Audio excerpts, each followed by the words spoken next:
বিদেশি রাষ্ট্রের ওপর অতিরিক্ত নির্ভরতা কখনোই দেশের স্বার্থ রক্ষা করে না। আরএসএস এর 100 বছর পূর্তি উপলক্ষে দিল্লিতে এক অনুষ্ঠানে এই কথা বলেছেন বিজেপির প্রাক্তন সভাপতি ডক্টর মুরলী মনোহর যোশী।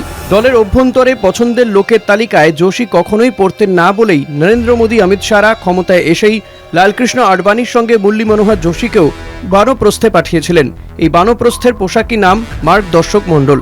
দীর্ঘদিন পর প্রকাশ্যে এসে 91 বছর বয়সী মুরলী মনোহর যোশী ভারতে আয় বৈষম্য এবং মাথাপিছু জিডিপির দুর্বলতার দিকে ইঙ্গিত করেছেন। আরও এক ধাপ এগিয়ে নাম উজ্জ্ব রেখে প্রধানমন্ত্রীকে নিশানা করেই যোশী বলেছেন যে শুধুমাত্র আর্থিক বৃদ্ধি একটি দেশের একমাত্র লক্ষ্য হতে পারে না।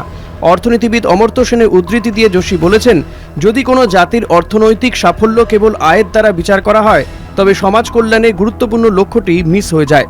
আরএসএস আয়োজিত এই সভায় প্রয়াত দীনদয়াল উপাধ্যায়ের উদ্ধৃতি দিয়ে মুরলী মনোহর যোশী বলেন, আমাদের যা নেই তা অর্জন করার পরিকল্পনা আমরা করি, কিন্তু যা আছে তা রক্ষা করার পরিকল্পনা আমরা করি না। আমরা কৃষি ও দেশের নিজস্ব শিল্পের উপর নজর দিতে ব্যর্থ হয়েছি।